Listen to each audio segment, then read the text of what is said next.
Kira-kira perlu tahu diri lah. Misalkan, kenapa sih bosku jarang ngajak ngobrol aku, dia kerjanya OB. Ya harusnya antum nyari teman sesama OB gitu loh, jangan pengen akrab sama yang sama ada CEO gitu ya.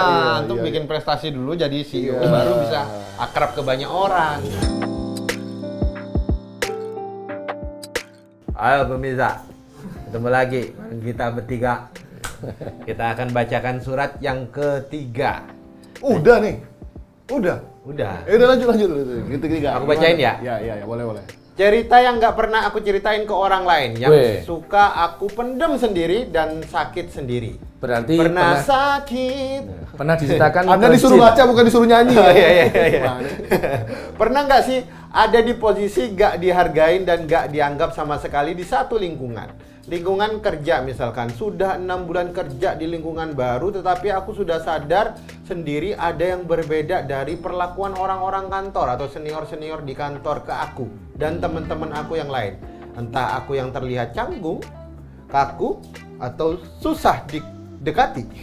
Padahal sudah berusaha mencairkan suasana, berusaha nyaman, tapi aku lihat semua orang di kantor kagak ada kayak nggak ngehargain aku. Contohnya kalau lagi kerja, aku dan temanku sama-sama senior, sama seniornya itu kalau ngobrol atau ngejelasin sesuatu nggak pernah natap ke aku, nggak pernah ngobrol ke aku, modul basor mungkin.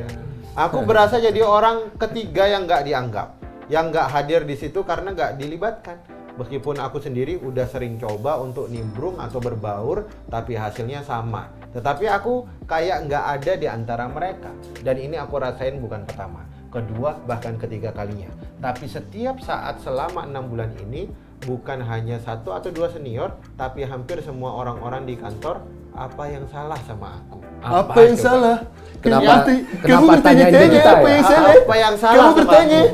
Nenek kamu candu sekali bertanya apa yang salah? Harusnya dia tanya ke orang-orang di kantor. Selesai masalahnya. Selesai ya. Kenapa tanyain ke kita ya? Iya. Kita nggak tahu kan? Iya, apa yang salah sama Anda? Ini cowok apa cewek ya? Cewek ya biasanya ya. Kenapa sih harus ditanya ini cowok atau cewek? Iya, biasanya cowok nggak pernah cerita kayak gitu. Ada juga cowok yang diperlakukan seperti ini. Tapi aku pernah loh punya temen yang kayak tadi akhirnya nanya di lingkungan. Kenapa sih aku tuh kayak nggak dianggap di lingkungan kita nih gitu. Dia ngerasa gitu kan. Katanya kalau ngobrol kayak aku tuh nggak dianggap. Kita lagi nongkrong, kalian ngobrol-ngobrol kok aku nggak ditegur gitu. Jadi dia udah ngerasa lama begitu. Pernah tuh ada di circle aku. Tiba-tiba dia curhat. Kita aja pada kaget loh. Ternyata dia ngerasa begitu. Padahal kami tidak membegitukan dia. Bener, kami tuh nggak ngegituin dia. Cuma dia ngerasa aja gitu loh kayak.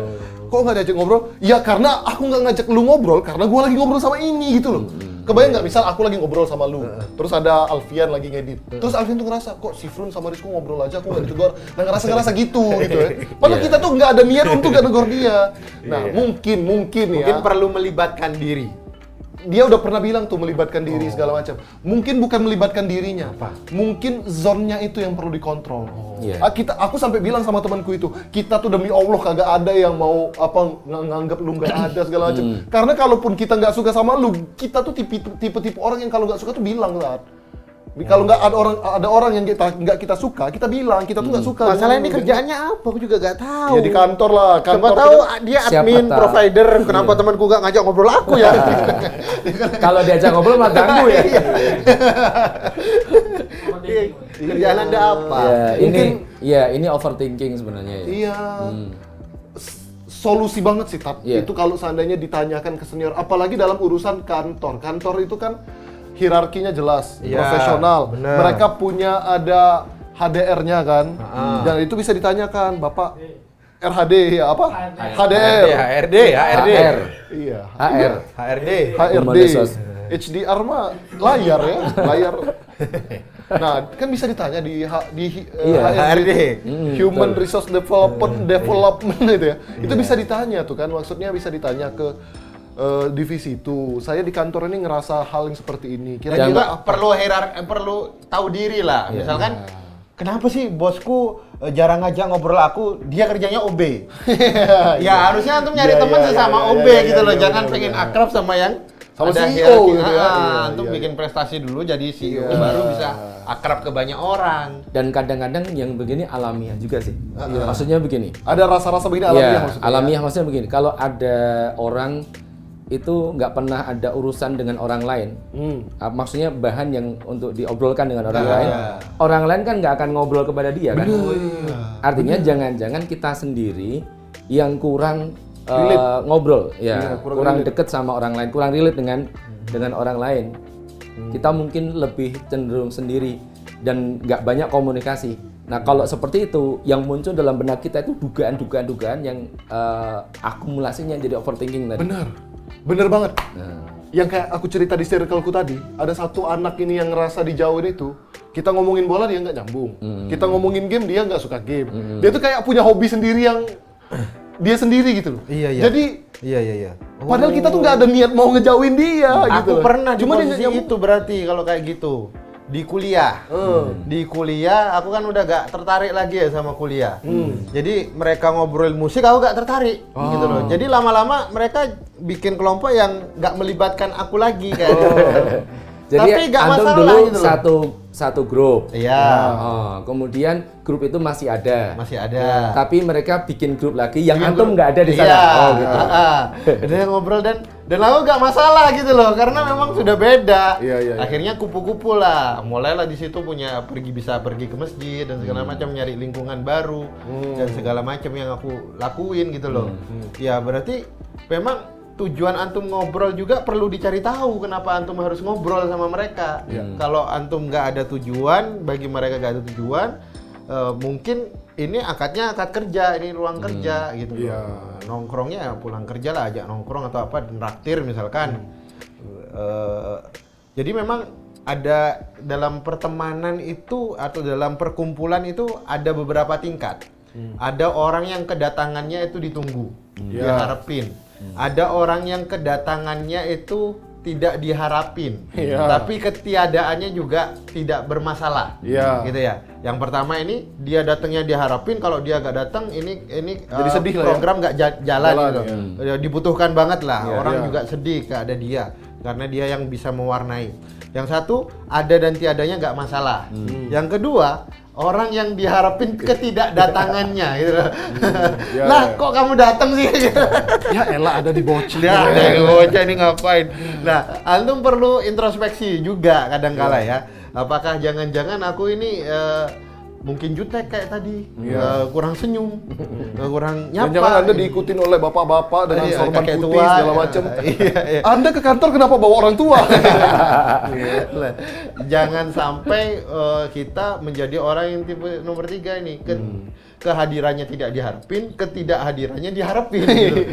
Ngeselin banget tuh. Iya, maka kata Nabi kalau jadi orang itu mesti yang bermanfaat.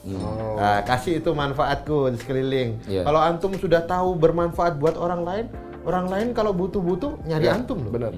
Gitu. Betul. Kalau di kantor pada prakteknya adalah harusnya dia punya karya, punya prestasi. Optimalisasi job desk itu. Betul. Kalau udah begitu otomatis kok banyak orang akan berkomunikasi dengan dia. Iya. Karena orang butuh untuk komunikasi. Apalagi kalau bosnya muji ya, itu karyawan-karyawan yang bawahan itu mulai deket tuh. Aku punya tips. Aku pernah dengar quotes dulu ya. Quotes nggak tahu dari orang barat sih tapi udah lupa. Dia bilang gini. Kalau seandainya katanya ada 20% orang di lingkunganmu yang tidak suka sama kamu, itu wajar.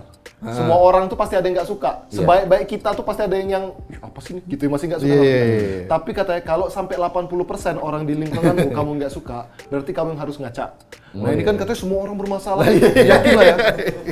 Orang-orang di kantor tuh nggak kayak di sinetron yang jahat sinis, kita tuh adalah putri salju yang selalu disakiti gitu ya. Orang kantor tuh mah orang kantor, orang kerja segala macam. Kerja. Zone kita aja kadang yang membuat kayak terlalu mendramatisir. Itu yang pertama. Terus yang kedua, aku punya tips gimana supaya di kantor tuh Anda bisa disenengin semua orang.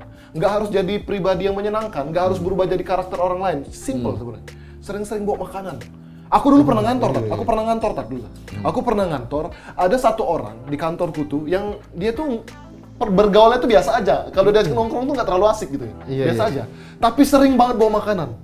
gitu ke kantor. Jadi kayak ditunggu-tunggu, asik dibawa makanan lagi nih. Bisa apa gitu. Jadi iya sering-sering bawa makanan, maksud kan berbuat baik gitu ya. Bener, itu yang tak lakuin di satpam sini. Nah, Fuad, coba Fuad di studio nih. Jarang senyum. Iya, Fuad tuh sering bawa makanan. Iya, tapi satpam nggak senyum ke Fuad. Karena Fuad nggak ngasih makan. Karena Fuad beli makanan, mereka tahu bahwa makanannya dibawa ke sini. Iya. Gitu loh, disenengin karena sering bawa makanan. Ada satu satpam itu belakangan merengut terus, Pak. Iya. Ada satu satpam ditanyain, Ustadz Husain kesini, itu satpamnya kok merengut. Nah, kemarin Ahad nih aku ngisi kajian. Dapat Tales Bogor. Aku pulang, pas yang nganterin itu pulang, aku bawain tuh Tales ke satpam itu. Oh, yang jaga pas yang jutek. Sekarang full senyum. Pak. Ini Pak ada kue, Pak.